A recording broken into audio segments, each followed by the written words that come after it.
Senhoras e senhores, nosso boa noite a todos. Aqueles que ainda não tomaram seus lugares devidamente sentados são convidados a partir de agora, de preferência mais aqui ao meio e mais à frente, para acompanharem as palestras programadas para esta noite no nosso evento na Semana da Engenharia. Nós teremos agora a apresentação do nosso vídeo institucional do Instituto de Engenharia do Paraná.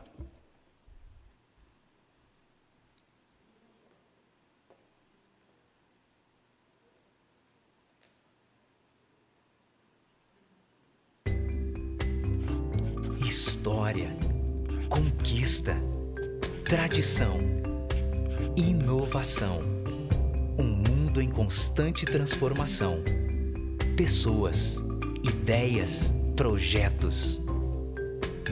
É cada vez mais urgente o surgimento de profissionais qualificados para acompanhar as mudanças e a dar luz, com seu pensamento inovador, a projetos consistentes em prol de um mundo sustentável com maior qualidade de vida.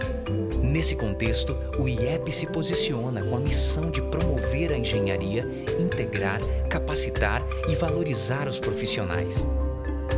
Fundada em 1926, é uma das mais sólidas entidades da engenharia paranaense e a terceira do país. O associado IEP conta com a representação regional e nacional, participando diretamente em conselhos de instituições, órgãos públicos, empresas e setores educacionais. O acesso a serviços exclusivos também é privilégio do associado IEP e seus dependentes. Planos na área de saúde, odontologia, consórcio de automóveis, cartões de descontos, além do acesso a cursos de especialização de longa e curta duração. Tempos velozes. Ideias proliferando de modo fervilhante. Para estes brilhantes empreendedores, o IEP abre suas portas para que os associados tenham atuação no banco de ideias, onde podem se dedicar voluntariamente com estudos e projetos em contribuição ao desenvolvimento do Paraná. O Instituto de Engenharia do Paraná oferece uma programação especial de eventos, organizada em prol da valorização profissional e integração das áreas da engenharia. Eventos como a Semana de Engenharia, coroada com a entrega do Troféu Paraná de Engenharia, têm repercussão nacional e atraem de forma significativa o olhar da sociedade para o segmento.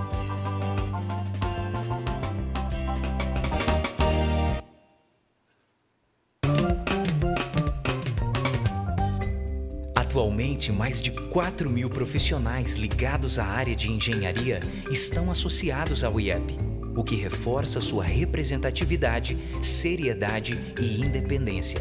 Rumo a um futuro promissor, abrindo os olhos para um Paraná ainda mais empreendedor e líder em inovação.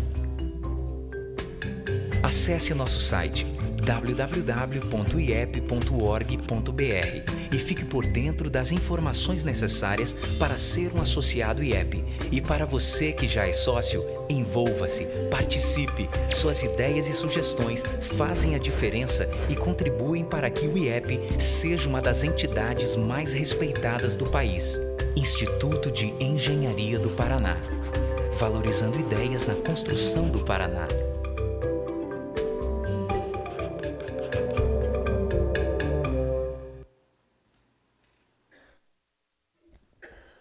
Senhoras e senhores, sejam mais uma vez muito bem-vindos a esta noite de atividades da nossa Semana da Engenharia.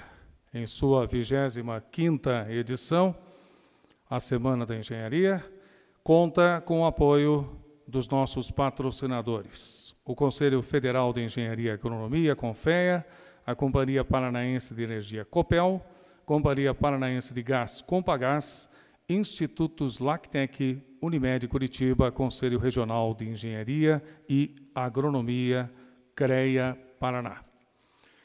O Instituto de Engenharia do Paraná, ao longo dos seus 93 anos, tem possibilitado o convívio e o aperfeiçoamento de engenheiros através da promoção de eventos de caráter técnico e social. A Semana da Engenharia é um evento de abrangência nacional que visa promover discussões abordando temas atuais da engenharia, buscando congregar engenheiros, arquitetos, agrônomos, geólogos, acadêmicos, lideranças empresariais. Nossos agradecimentos às presenças do nosso presidente do Instituto de Engenharia do Paraná, o engenheiro Horácio Guimarães, o vice-presidente do Instituto de Engenharia do Paraná, engenheiro José Alberto Pereira Ribeiro, o diretor técnico do Instituto de Engenharia do Paraná, engenheiro Ferrúcio Kochinski. Também as presenças dos conselheiros do IEP, Kelso Krieger, Ricardo Fedalto, Rafael Pussoli e Ricardo Vidnich. Nós agradecemos as presenças dos coordenadores das câmaras técnicas, ex-presidentes, representantes de entidades de classe, senhoras e senhores, convidados e amigos. Convidamos a fazer uso da palavra para a sua saudação o presidente do IEP, Horácio Guimarães.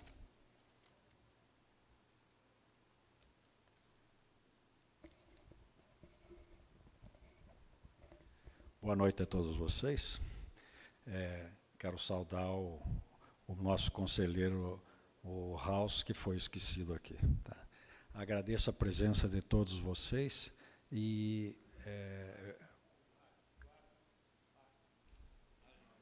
ao Ari também, me desculpe, Ari. Tá?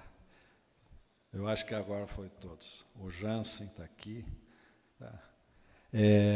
Eu gostaria que vocês aproveitassem, nós vamos ter 3 palestras hoje muito boas. A nossa amiga, a Valéria, vai fazer uma excelente aqui. Tá? Obrigado. Viu?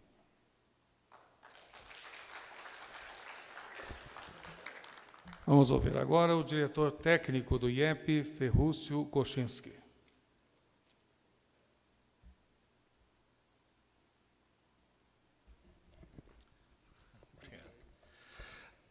Boa noite a todos.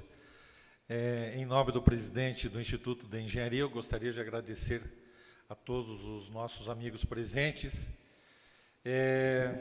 em especial aos nossos palestrantes, doutora Valéria, vinda do escritório do arquiteto Jaime Lerner. É uma honra tê-la abrindo a nossa palestra na noite de hoje, e os demais palestrantes de forma igual.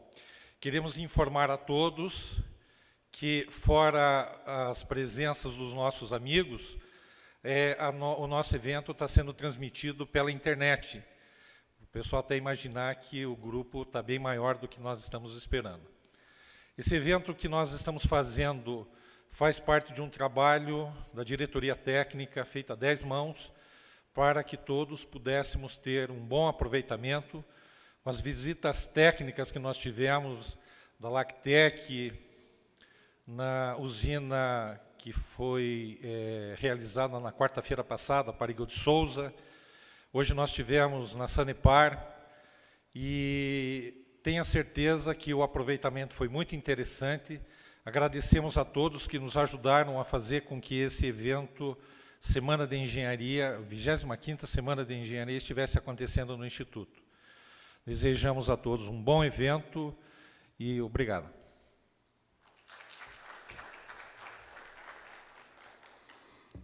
Nós vamos dar início à primeira palestra programada para esta noite, sobre arquitetura e urbanismo, com a arquiteta Valéria Bechara, uma das associadas do escritório Jaime Lerner e Arquitetos Associados.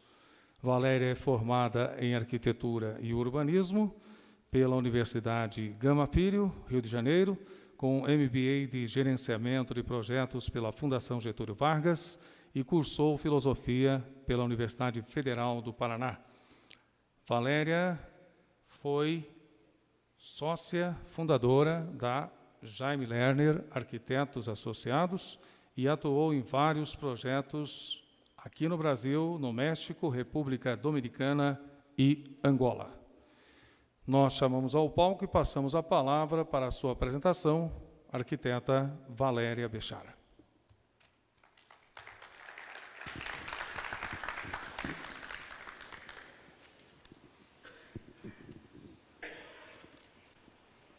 Tem que ser nesse? Pode.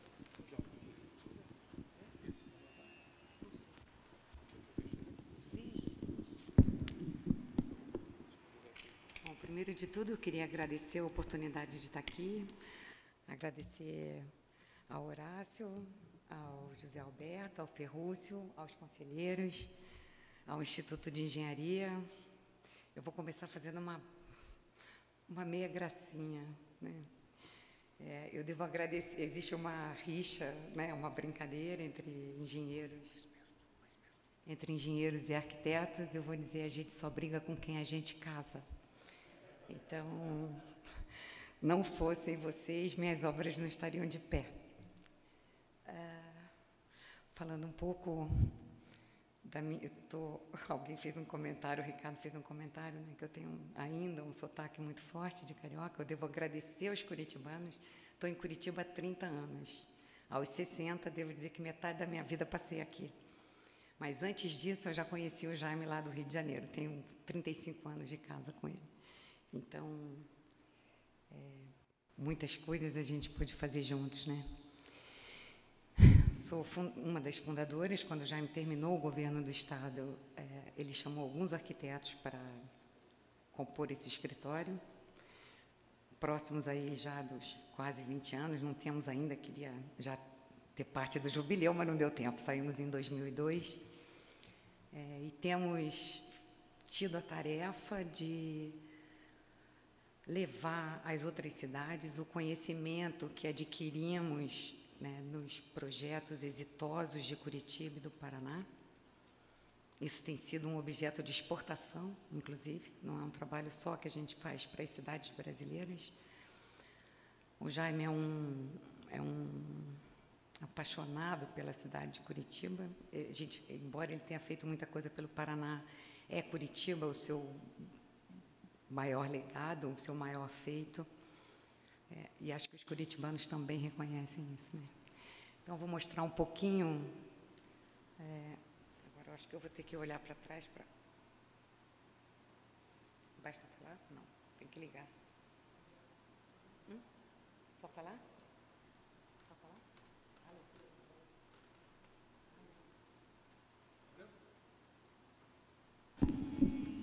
Pronto. Então, quando o Jaime saiu do governo do Estado, nós expulsamos ele da casa dele também, né? Uma casa que ganhou prêmio, que ele fez enquanto estudante de engenharia, hoje é a sede do nosso escritório. Isso é parte do time. Nós temos um escritório que é de arquitetura, mas é de gastronomia, é de arte, é de alegria. A tarefa do arquiteto é uma tarefa muito gostosa, né? Ainda que a gente tenha que brigar com os engenheiros para fazer as coisas ficarem de pé, o nosso mundo é um mundo meio lúdico, né? E o escritório reflete um pouco isso também. Por favor. Eu posso ir passando? Como é que eu faço isso?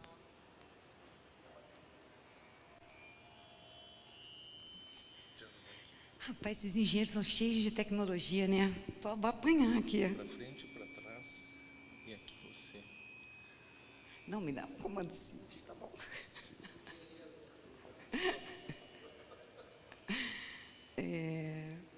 Então, essa é a casa do Jaime, né? Nós fizemos alguns acréscimos. Para juntar os dois módulos da casa, fizemos uma biblioteca. Essa biblioteca é aberta a todas as pessoas. Recebemos estudantes das universidades, gente que quer fazer pesquisa. O andar de baixo guarda parte do acervo do Instituto, né? E a parte de cima é o mundo dos arquitetos, assim, revistas, publicações, muita coisa nova.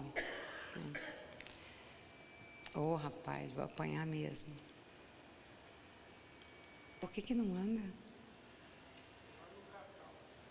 É no Cabral, na Rua Bom Jesus, endereço do Jaime da vida inteira, né?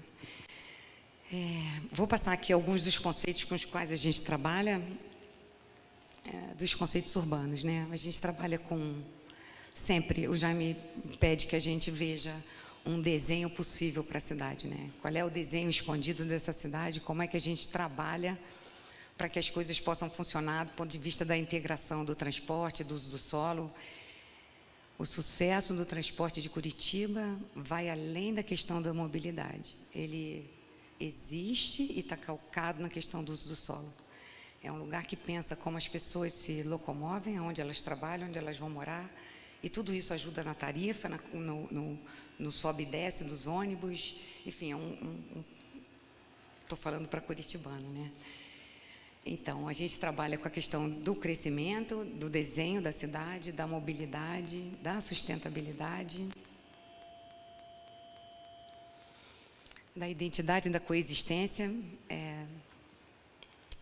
e das referências e paisagens, porque o Jaime tem um jeito de trabalhar, nós adquirimos isso como uma escola, isso é uma obrigação da nossa parte, para além das manchas de planejamento, que é o padrão natural dos planejadores de cidade, nós somos cobrados pelo Jaime, temos a obrigação de apresentar algumas propostas, que é por isso o nome da palestra, das arquiteturas urbanas. Só o desenho de mapa não garante que as pessoas enxerguem para onde essa cidade está indo. Eu tive a chance de conhecer um rapazinho novo. Ele estava recém-formado e foi fazer um mestrado em Miami. Ele é americano. E a tese dele foi desenhar Miami. Porque as pessoas que fazem as leis de uso do solo não desenham a cidade.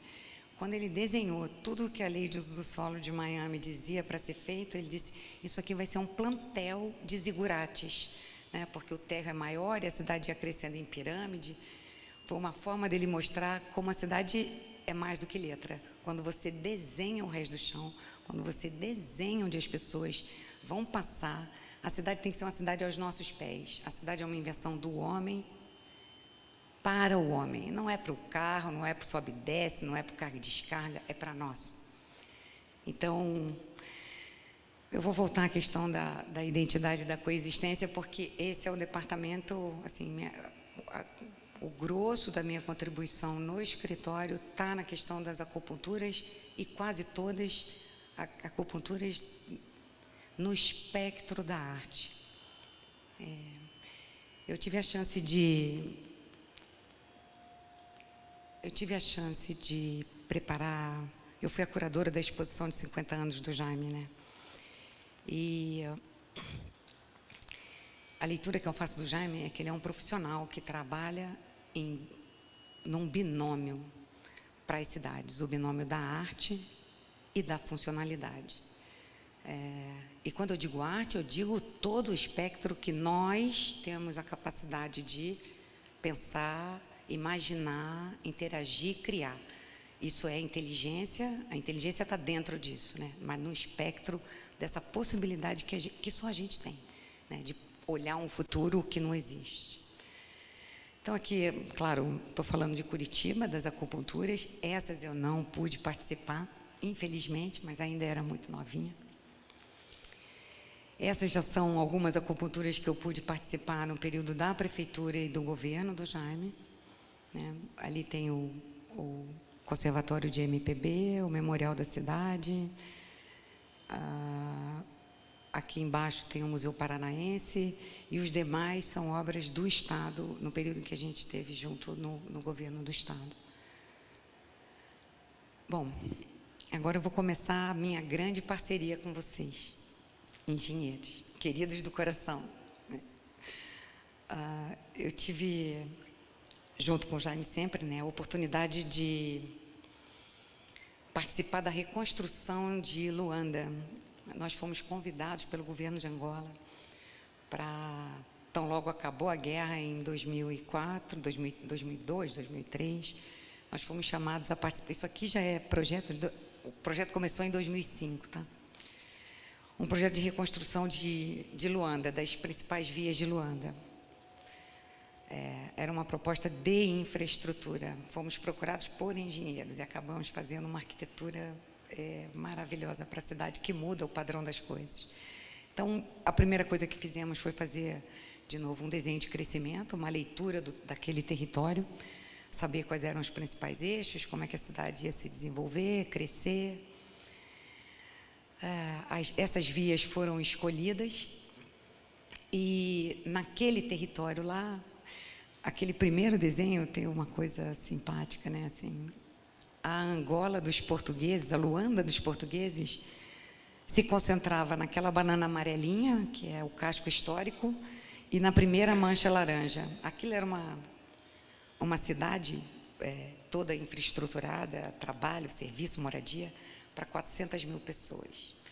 Veio a Guerra Civil e Luanda virou uma cidade de refugiado, né? Como era uma briga entre capital e interior, as pessoas do interior que se sentiam ameaçadas fugiam para a capital. Resultado, ao final da guerra, que não foi de pouco tempo, foram 30 anos, Luanda tinha algo que o censo não media, mas entre 4,5 milhões e 5 milhões de pessoas espalhada naquela mancha que eu chamei lá do casco histórico, aquilo que era a área consolidada, que é um dos maiores acervos da arquitetura modernista, do ponto de vista urbano, de paisagem urbana, e o que eu chamei de ocupação espontânea, porque as pessoas iam chegando e iam se aglomerando.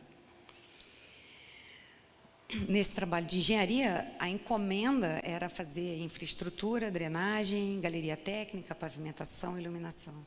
No escritório de arquitetura, a gente não podia deixar de trabalhar no desenho para o pedestre, na prioridade para o pedestre, no mobiliário, na questão da identidade, na arborização, enfim, que são componentes. Em regra geral, os prefeitos falam em tapete negro, né? Assim, é como se a cidade não tivesse calçado, como se a cidade não fosse para a gente, é sempre para o automóvel. E a gente meio que subverteu isso, esse olhar na cidade de Luanda e usamos algumas... Sou carioca, né? Assim, cria do Burle Marx, assim, cria de uma cidade que teve o Burle como um desenhista do desenho urbano da cidade. A gente foi procurar no mercado de artesanato quais desenhos a gente poderia usar na pavimentação, enfim. E, bom, fizemos várias coisas para os espaços públicos. Eu vou passar um pouco a questão do mobiliário urbano, o desenho das vias, como elas iam se comportar, o que a gente aumentaria de calçado, o que deixaria como asfalto, enfim. Algumas acupunturas que a gente considerava importantes. Uma requalificação das áreas dessa ocupação espontânea. E aqui tem algumas imagens do antes e depois, né? Um pedaço da praia que era assim, nós deixamos desse jeito. A principal praça da cidade, o Largo Van Dunen, que é um divisor de águas entre a área ocupada e a área mais consolidada. Dezenas de pracinhas, largos, áreas públicas. Então, naquele conceitos urbanos lá que a gente falava no começo, né? A cidade é feita só de espaço público, né? O que é privado, a gente não manda. E a primeira fronteira, o primeiro desenho público que a gente pode contribuir é no desenho dos passeios. Porque esse, de fato, é público, né? Aqui dentro não entra qualquer pessoa. Entram convidados, tudo bem, as pessoas são bem-vindas. Mas até aquilo que é público tem uma conotação que não é de todo mundo. É de algumas tribos, alguns clubes, e tem horário para abrir e horário para fechar. As calçadas não. As calçadas são o lugar de todos, né? E foi ali que a gente mais trabalhou. Então, deixa eu ver se... É isso, né? Na primeira inauguração, as pessoas não saíam de lá até as 3 da manhã. Foi uma alegria. Trabalhamos também na questão dos equipamentos sociais, tudo isso em Luanda, tá? Eu vou passar... A conversa é comprida dessa, mas... 35 anos de casa, né, gente? Então, vamos lá. Dos equipamentos sociais propostos, esse foi o nosso, acho que a nossa maior contribuição. Isso é uma casa-abrigo para as crianças órfãs de guerra, as crianças que sofreram de abuso. Nós criamos um centro de moradia, um centro de triagem de saúde e um centro de educação, aberto, fechado para as crianças e aberto para a população. A escola é de 4 vezes o tamanho das crianças que a gente teria lá. Lá são 200. Aqui já está... Aqui é a parte hospitalar, aqui é a junção. As coisas se comunicam internamente, mas todos esses equipamentos têm acesso individual, né? Essa é a parte habitacional. Bom, esse trabalho que fizemos em Luanda acabou nos habilitando para fazer um outro desafio. O desafio era construir 40 mil moradias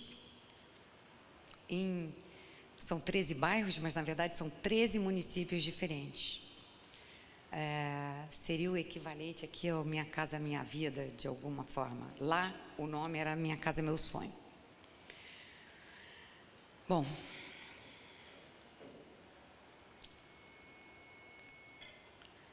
nós fomos encarregados de fazer o master plan e fazer as arquiteturas. Foram 4 continentes, 6 países envolvidos. A gente tinha o lugar das obras, que era Angola. Em Israel, o gerenciamento quem contratou a todos foi uma incorporadora israelense, um investidor israelense. Todo fornecimento de material, fora a estrutura, veio da China. Na Holanda veio a questão estrutural com o Itung, que é um concreto expandido, e nós aqui no Brasil fazendo o master plan e as arquiteturas. Eu devo confessar para vocês que foram 6 anos trabalhando numa torre de Babel, porque inglês é uma língua engraçada, né? Todo mundo fala, mas cada um fala o seu, né? Então, como eu não falo chinês, não falo israelense, muito menos holandês, assim, a conversa não era muito fácil. Mas aí, tá o que parecia improvável é hoje uma realidade para muitos, né? Então, estão aí as províncias. Agora, o desafio de construir 6.000 unidades de uma vez só, numa talagada, com uma arquitetura cuja estrutura já vem pré-pronta, né? Como é que você monta esse mosaico e esse... sei se é chamar de menos, diminuir a questão, mas chamar um Lego, né? A gente tentou criar uma estrutura e um desenho. O que a gente não queria, né? Que os conjuntos habitacionais, que isso tivesse cara de conjunto habitacional, que tudo isso tivesse uma forma só, botar 6.000 cabras, 6.000 famílias morando num lugar onde todos os edifícios são iguais, não ia dar certo, né? Aí desenvolvemos uma ideia de criar para as arquiteturas 6 tipologias diferentes, para cada tipologia 2 tipos de brise, 3 cores diferentes. Portanto, assim, na combinação desses 6 elementos, foram 3 brises e 3 cores. Essa combinação gerou uma diversidade bastante interessante. E nas tipologias de 1 andar, 2 andares, 3 andares, 4 andares, 4 andares com térreo misto, né, área de lojas. E sobrado, assim, além da unidade unifamiliar, tanto térrea quanto sobrado. Agora, é interessante que, enquanto a arquitetura tem esse caráter meio que universal, né, as pessoas meio que moram igual, assim, uma coisa meio... O urbanismo, ele é absolutamente particular. Cada território se desvela de uma outra forma. Então, quando você olha a geografia de um lugar, quando você olha o tipo de relevo, a calha dos rios, um pequeno bosque, um pequeno morro, tudo isso gera um desenho onde a tessitura que a gente vai desenhar, as ruas, os traçados, as curvas, as praças, elas, quando elas se sobrepõem nesse terreno, que é absolutamente particular, cada lugar é um lugar, a cidade já nasce diferente. Ainda que a gente tenha, de toda forma, trabalhado nas diferentes arquiteturas, o que deu o caráter de cada um desses lugares foi a sua própria geografia, que, olhada, estudada, respeitada, desvelada, gerou um desenho urbano para cada um desses lugares, o que foi maravilhoso. Bom, conseguimos então emplacar a ideia para os investidores, porque tudo isso dá mais trabalho, né? Dá mais trabalho, custa mais tempo, mas enfim, é um pouco isso, né? Você desenha uma coisa, quando você vai no território, o território te mostra que tem morro, que tem curva, que tem rio. Então, trabalhamos lá, deixa eu só voltar aqui, né? Nessa primeira adequação ambiental, o desenho da drenagem, da macrodrenagem, que é isso que tem em Curitiba, né? Nossos parques são todos objetos, assim, são resultado de uma visão de macrodrenagem. Assim, isso também foi carregado para essas novas comunidades que a gente criou lá em Luanda. Bom, uma percepção de conectividade com o seu próprio entorno, uma busca da identidade desse lugar, trabalhar a densidade, porque a encomenda era fazer casinha, só casinha. Criar dentro dessa malha já infraestruturada alguns quarteirões, algumas esquinas, algumas áreas que a gente pudesse permitir que outros investidores entrassem nesse lugar, fosse para construir um hospital particular, fosse para construir uma universidade, fosse para construir edifícios de uma renda mais alta ou de uma renda mais baixa do que aquela que era o objeto, né, de venda o público que seria afetado com esse projeto.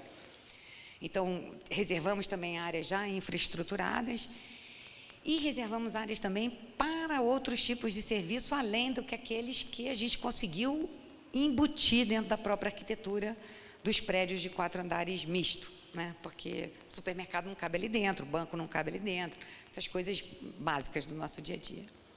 Trabalhamos um desenho também para os espaços públicos, fizemos uma pesquisa sobre a botânica do lugar para que aquilo também pudesse ter uma vegetação.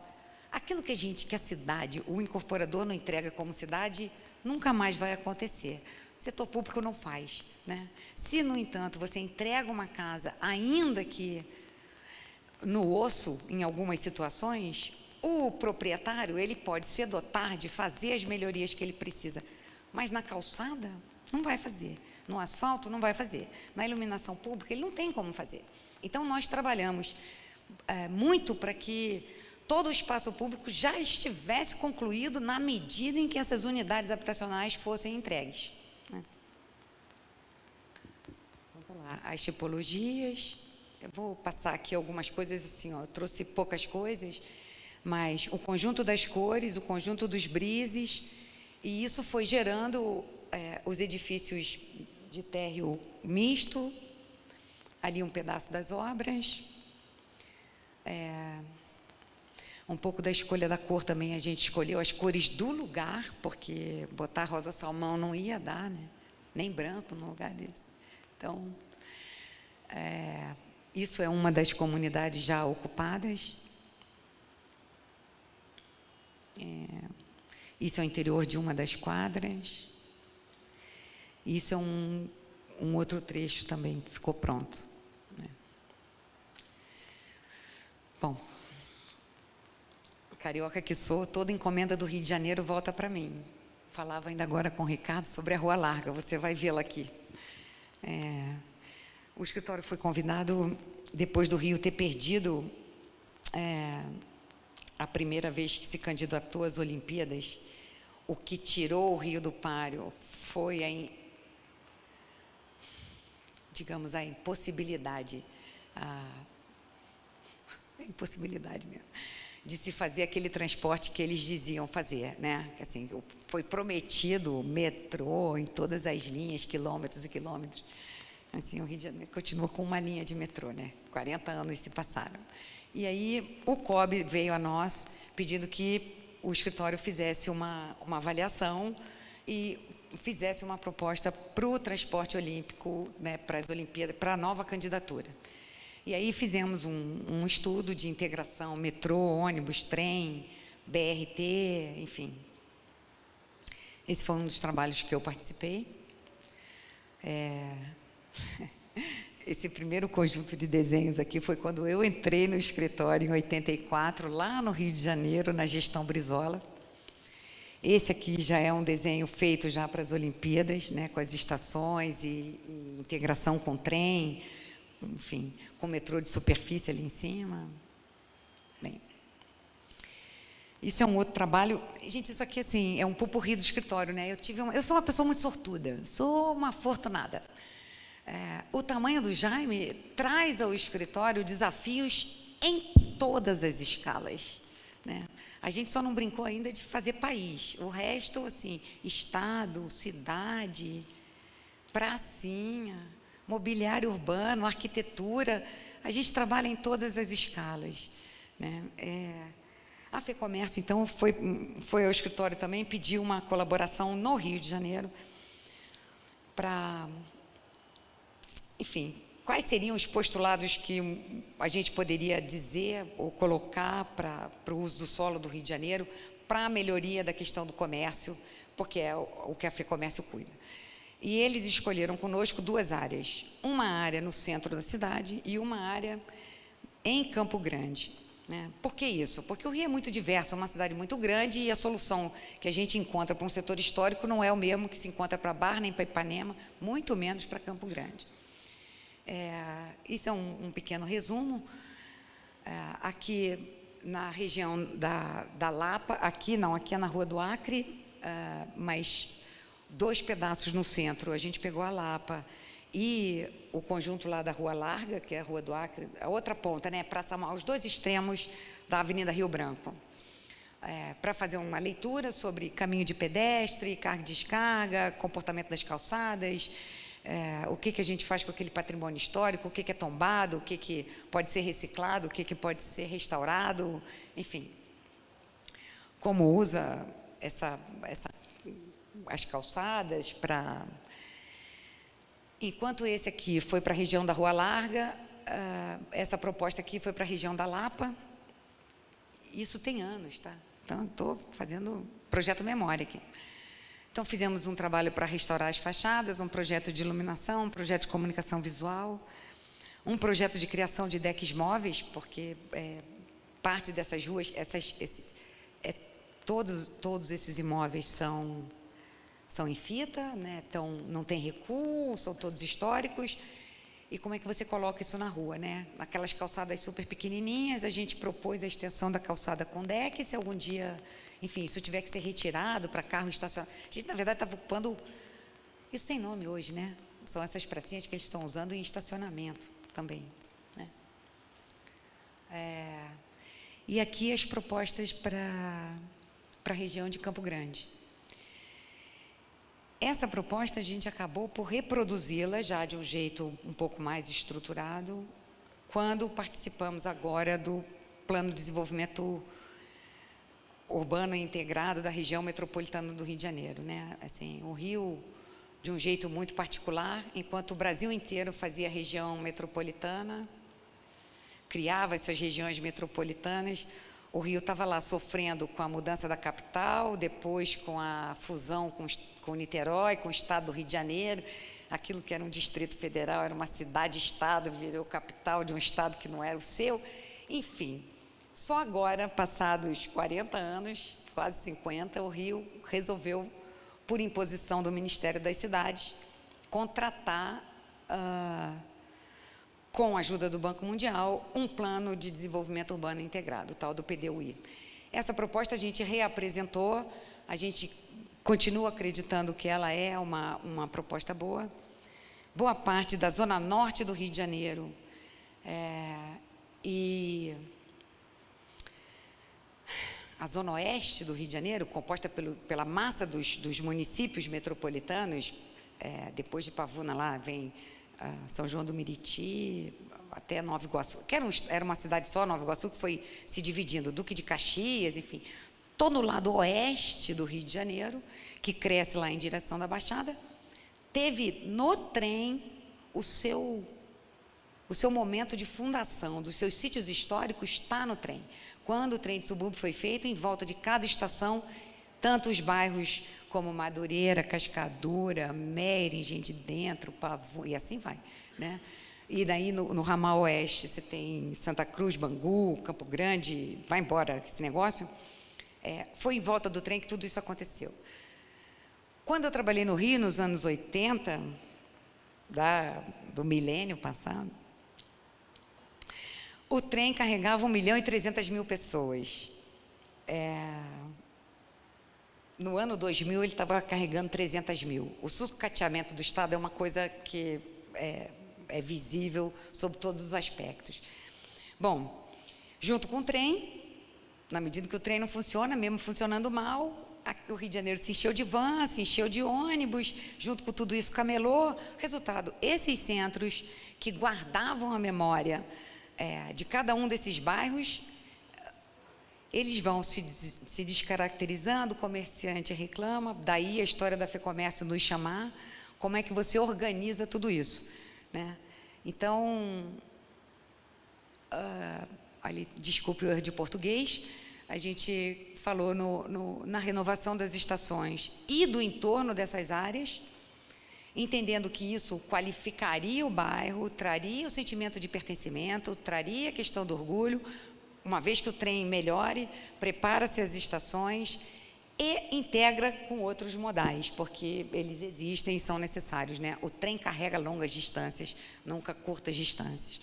E aí criamos um desenho, que assim, pode ser esse ou qualquer outro, mas assim, de uma renovação da estação, escolha de algumas áreas que pudessem receber um pouco mais de densidade, porque no período em que tudo isso foi feito, é tudo muito rarefeito ali naquela região, é tudo muito baixinho, não é rarefeito não, é denso, mas é tudo muito baixinho, né? De 2 a 3 pavimentos no máximo. Então, essa foi uma proposta que, mais para frente, vou entrar aqui no tal do Rio Metropolitano. Isso foi um trabalho que fizemos agora, recentemente, acabou em 2017, foram 3 anos de trabalho. Participamos de um consórcio pelo Banco Mundial, patrocinado pelo financiamento do Banco Mundial para desenho, estruturação, modelagem do que seria uma região metropolitana para o Rio de Janeiro. O escritório foi, nesse consórcio, responsável por três eixos importantes. O Alberto Paranhos, que vocês conhecem, foi responsável pela questão da gestão pública. O Jaime foi responsável pelo desenho de estruturação de crescimento e eu fui responsável pela questão de patrimônio natural e cultural. Bom, eu não quis trazer os mapas chatos, porque eles são muito chatos quando eles são mais sérios, né? Essa coisa de... Trouxe o desenho que a gente apresentou, o croquis ele é mais verdadeiro, na medida que ele mostra o que é, não sei, para mim, o que é mais importante. Então, assim, grosso modo, o desenho para a metrópole que a gente criou foi... O Rio de Janeiro, ele é um anfiteatro, né? Eu digo o Rio, agora eu estou falando da metrópole, desses municípios todos, né? Eu tenho a Serra do Mar fechando esse arco metropolitano. Aí você tem um espaço de baixada, não chama baixada à toa, não é à toa que ela alaga, que são terrenos muito difíceis, porque esse pedaço de território entre toda a serra e o mar, ele é muito curto, ele recebe muita água e o mar não deixa essa água fluir, então é uma área de muito sofrimento nas áreas ocupadas por, assim, sem um planejamento, Então, criamos assim um desenho para o arco, um desenho para esse arco territorial aí, semi-ocupado, que ele é meio rural, meio urbano. Ele é urbano nos eixos de trem, né? Mas que a gente chamou de arco agroecológico. O desenho da Bahia, que é um outro arco, tirando o Rio e Niterói, todo o acesso da Baía de Guanabara é impossível, né? Assim, o Rio tem uma frente para a Bahia, Niterói tem trabalhado arduamente também para essa frente na Bahia, e a Bahia já foi ocupada, né? Os portos lá que guardam um acervo histórico maravilhoso, tem pinturas do Rugendas, de um troço que não existe mais. Foi largado, foi tomado conta, Então, a gente criou um arco também na Baía de Guanabara, que a gente chamou de Baía Reinventada. Trabalhar alguns acessos em que a gente possa, não sei se a palavra é essa, mas assim, beliscar a Baía de alguma maneira, né? Chegar com algum equipamento, chegar com algum portinho, chegar com alguma coisa. E o trabalho em cima dos eixos de ocupação, que foram os eixos ferroviários, né? Então, isso é um resumo do resumo, né? Então, vou trazer o trem de novo, né? A gente apresentou isso como proposta, que assim, ao longo do eixo, você trabalhar com maiores densidades e nas estações criar porque o trem acaba sendo um divisor, porque diferente do metrô, que é enterrado, o trem está para cima. Se você mora de um lado do trem, você não enxerga o outro lado.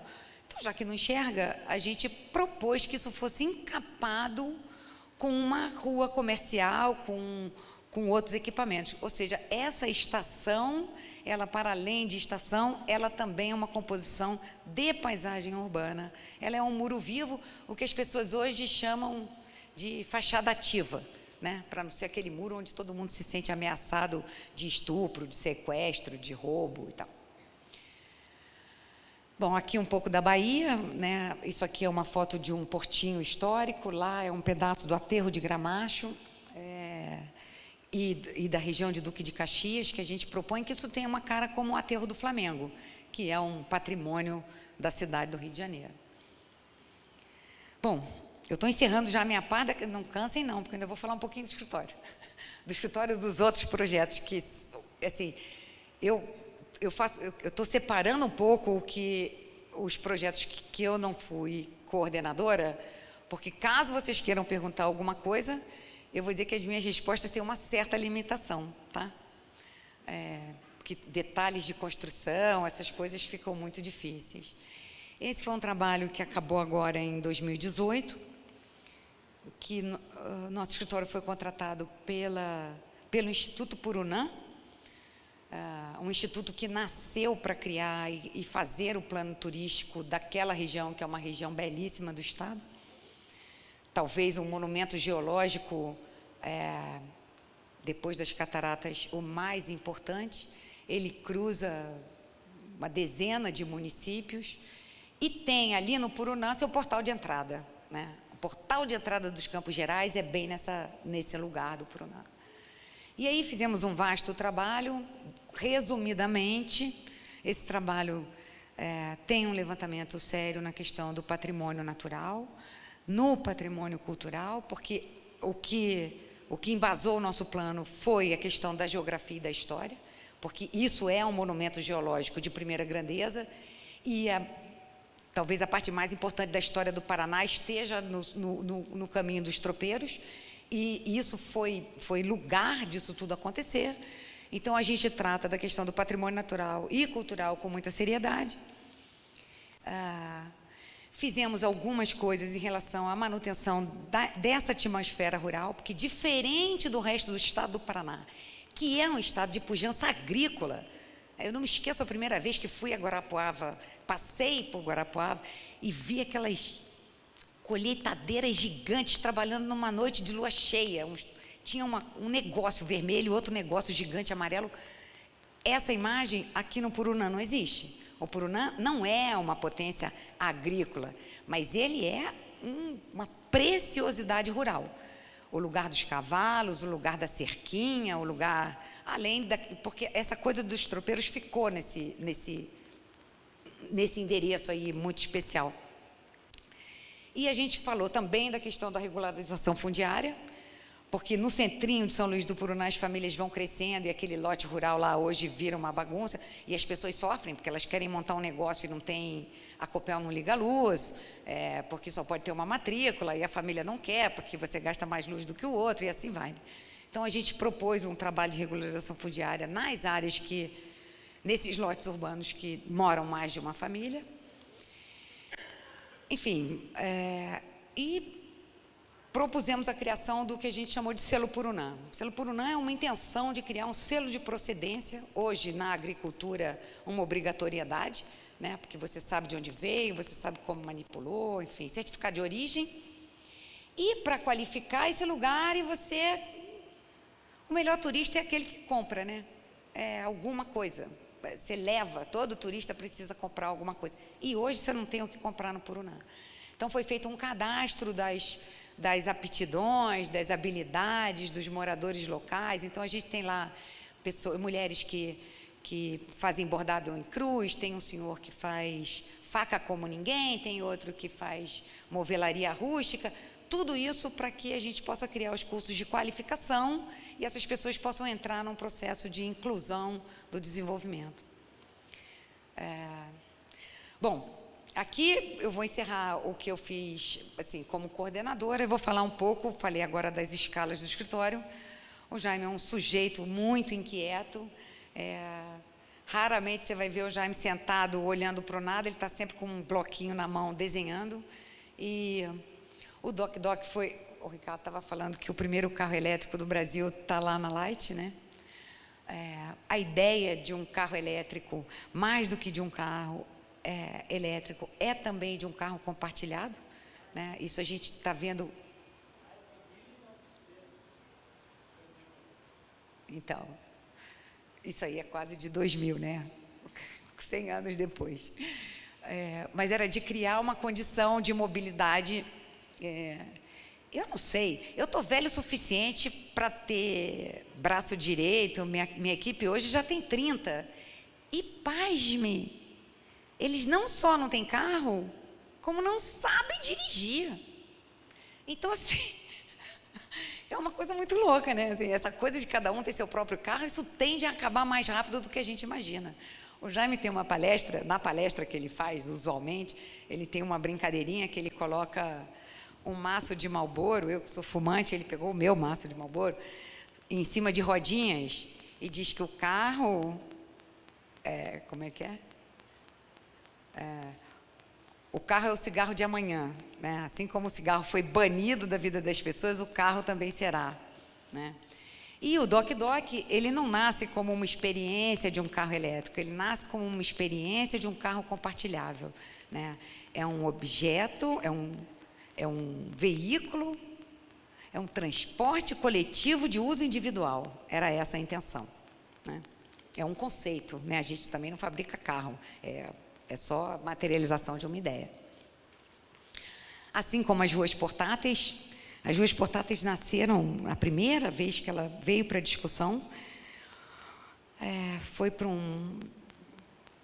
começou num bairro em Washington, e essa coisa acabou indo para São Paulo, e a gente acredita muito nessa possibilidade de levar a cidade às pessoas. Esses bairros, ou bairros deprimidos, por alguma razão econômica, ou bairros efetivamente assim, 100% residenciais, a gente acredita que essas ruas portáteis, elas podem levar serviço, podem levar cidade, podem levar qualidade para esses lugares mais remotos. Se você ainda não tem uma massa crítica e uma densidade capaz de garantir o fluxo financeiro que qualquer negócio privado precise, né? Esse movimento de levar a cidade pode ser uma coisa muito interessante. Não à toa os food trucks já vieram para ficar em alguns lugares, né? Bom, isso é um trabalho para São Paulo, foi um trabalho muito grande, encomendado pela Secov, em que a gente batizou também de uma metrópole sem periferia, né? Usando, então, essa infraestrutura instalada e parcialmente ociosa, que é esse acervo ferroviário que o Brasil tem, melhorando o seu entorno, melhorando as suas estações, melhorando a sua performance, enfim, para criar condição de moradia junto ao transporte, né? É um projeto semelhante ao que a gente apresentou para o Rio, porque São Paulo também, como uma cidade daquele tamanho. Esse aqui teve um avanço, que ele trata do espaço aéreo do trem também como uma oportunidade de lazer, né? Porque esses bairros que vão embora para os subúrbios, eles têm pouco espaço de construção de área de lazer, e aí é uma espécie de metronização do trem. Ele está na superfície, mas ele está coberto por uma área que pode ter a função de lazer e esporte para essa população que mora no entorno. Fizemos um trabalho muito interessante para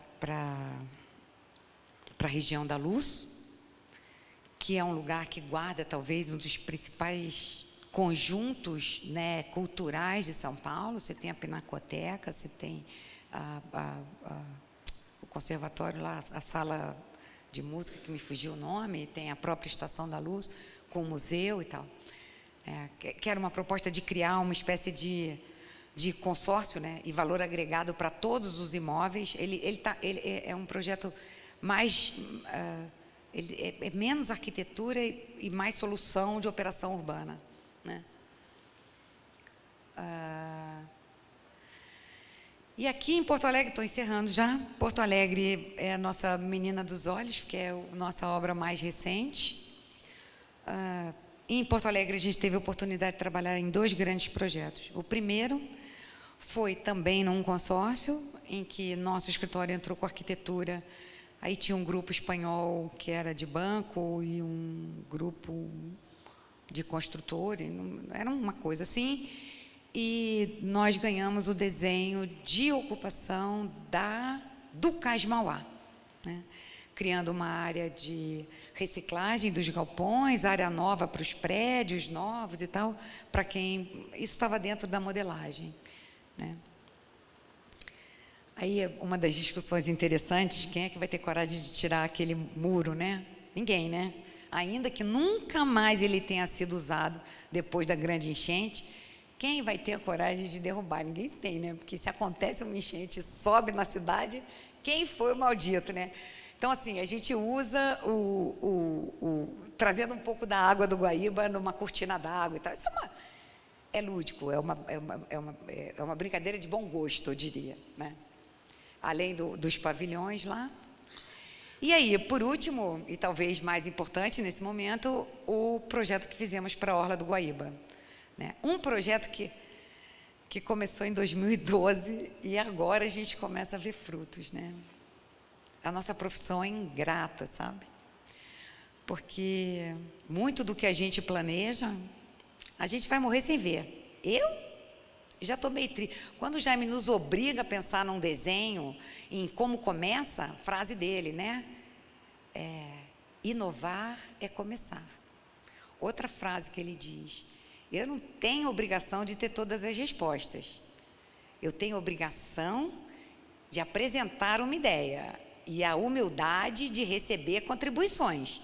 Mas nós somos o profissional capaz de desenhar um futuro. Então, a gente desenha, né? E bota o povo para correr para realizar esse negócio. Então, esse projeto do Guaíba, que foi feito em 2012, assim, foram anos de projeto executivo, depois todo o período de licitação lá que a prefeitura teve que fazer, enfim, até que ele também virou uma realidade, né? Isso aqui é foto de arquiteto, né, gente? Tem pouca gente, a gente tem que fotografar a obra, né? Aí, para minha falta de sorte, vocês vão ver aqui. Isso aqui também fora de foco, mas isso é um dia de sol naquele lugar. As pessoas disputam a tapa. É que Curitibano está mal acostumado, né? Quem não vai no Barigui vai no São Lourenço, quem não vai no São Lourenço vai no Bacaxiri. O Guaíba é só o Guaíba em Porto Alegre, né? As pessoas disputam a tapa, pedaço de grama, pedaço de banco, pedaço de... E assim, é isso. Queria agradecer de verdade, primeiro, a oportunidade de estar aqui. E depois, a oportunidade de trabalhar com os engenheiros. Porque tudo é isso... Cadê o filósofo? Eu vou dizer para você. Você sabe que o Schopenhauer tem uma... Ele faz algumas definições sobre o que é o belo em algumas coisas. O belo da arquitetura, segundo ele, é quando a arquitetura consegue exprimir o limite máximo da resistência de um material. Então, assim, o Oscar não trabalhava sem o Susequinde, né? Assim, ele riscava o Susequinde, dizia, tem que pôr de pé, assim, vocês são uma bela parceria. A gente só briga com quem a gente casa. Parabéns a vocês. Muito obrigada.